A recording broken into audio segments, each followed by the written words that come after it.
الحمد لله رب العالمين والصلاة والسلام على سيدنا محمد وعلى آله وأصحابه أجمعين.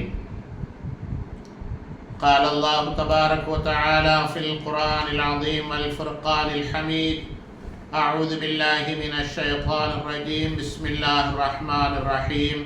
اهدنا الصراط المستقيم. صدق الله العلي العظيم.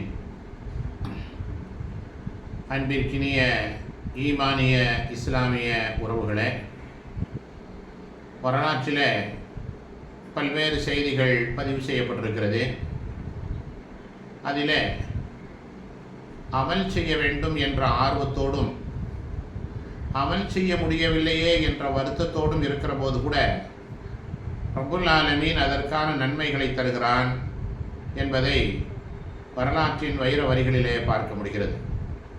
அப்துல்லாஹி இப்னு Mubarak ரஹ்மத்துல்லாஹி அலைஹி என்ற ஒரு மகான், மிகப்பெரிய முஹத்தீஸாக, ஹதீஸ் கலை வல்லுநராக, முஃபக்கீஹாக, மார்க்க விற்பனராக இருந்தார்கள்.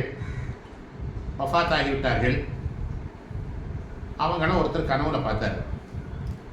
கனவுல பார்த்து கேட்டார், அப்துல்லாஹி இப்னு முபாரக் அவர்களே, அல்லாஹ் இடத்துல எப்படி நடந்து கொண்டான் என்று கேட்டார்.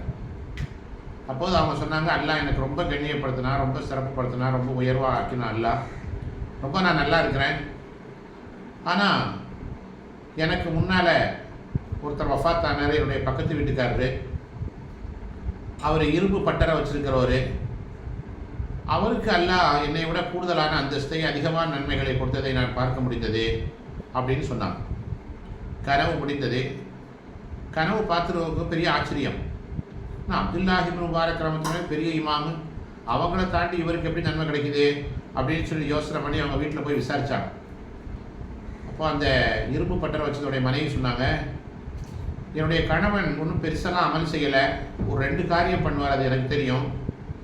பகல் முழுக்க இரும்பு பட்டறையில் இரும்பை நெருப்பில் காய்ச்சி சம்மட்டியால் அடித்து கொண்டிருப்பார். பாங்கு சப்தம் கேட்ட உடனேயே அடிப்பதை நிறுத்தி விடுவார். பாங்கு சொல்லி முடிகிற வரைக்கும் அடிக்க மாட்டார். பாங்கு சொன்னோன்னா தொழுகைக்கு போயிடுவார். இது ஒரு காரியம். 2வது, இரவு நேரத்திலே வேலையெல்லாம் முடிஞ்சு வீட்டுக்கு வந்ததுக்கு பிறகு ரொம்ப களைப்பாக இருப்பார், பகல் பூரா உழைச்சிருப்பார். அவர் சொல்லுவார், அப்துல்லாஹி இப்னு முபாரக் ரஹ்மத்துல்லாஹி என்னுடைய பக்கத்து வீடு, இரவு பூரா அமல் செய்வாங்க, இபாதத் செய்வாங்க, நன்மைகள் நிறைய சேர்ப்பாங்க, தஹஜ்ஜத் தொழுவாங்க.